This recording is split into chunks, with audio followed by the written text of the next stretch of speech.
Hi, it's Ash from the Pest Podcast, and I thought it'd be cool if we went through some termite damage today because a lot of people are not aware of what termite damage actually looks like. So it'd be cool to get a few photos, a couple of videos, just to show you what it looks like. Most of the time it's pretty obvious, but it's good to see some subtle signs of infestation of termites in your home or property. So let's get right into it, eh? I'm just going to be looking at the photos as we go along with you. So there you can see damage in the floor.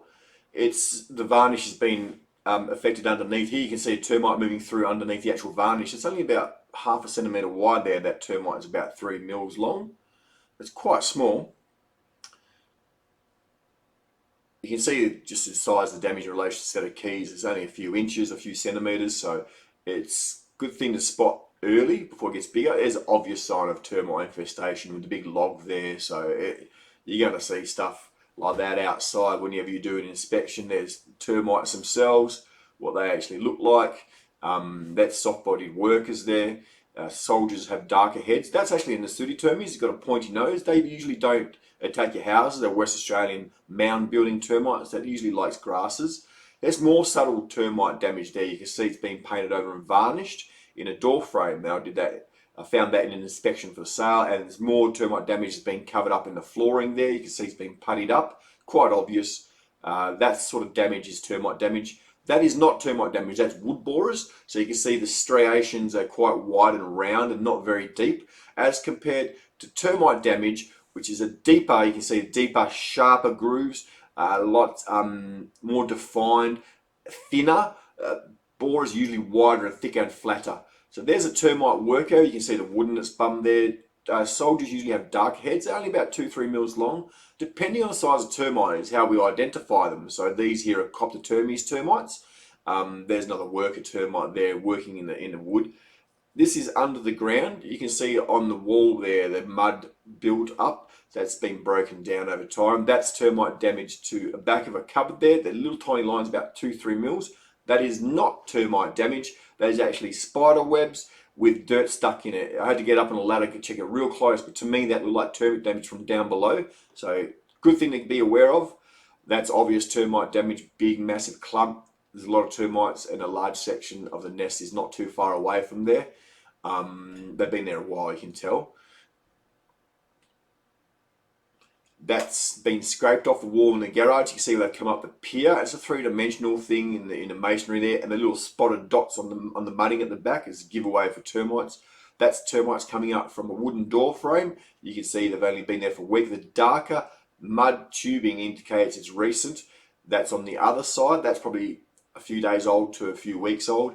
That's very small termites that have come out and scouted from inside the masonry. That's termites in a door frame, very small, and it's been covered up. I'm just giving you lots of examples. You see, that's obvious termite damage. If you can't spot that, you're in big trouble. That's one of the big ones that we've done over time. That's the whole floor, unfortunately.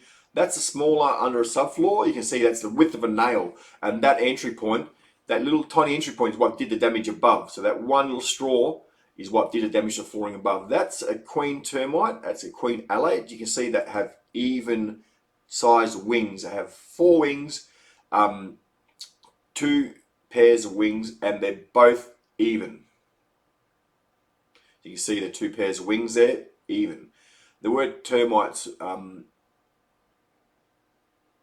actual Latin word for termites means even winged, and that's how we spot them. You can see another termite moving underneath the varnish there. The difference between ant queens and queen termites is ants have uneven wing size. So you've got a blank page there. That's the end of it. It's just replaying through. But yeah, ants have uneven wing sizes and termites have even wing sizes, and ants fly a lot better than termite queens. Termite queens are very bad flyers. They use the wind and height and momentum, I guess, to propel them forward. They're not really designed to fly. They're more designed to get away from the nest, and then they actually drop their wings. Their wings fall off them, and they'll pair up in pairs, and they'll go off and try and find a suitable spot underground.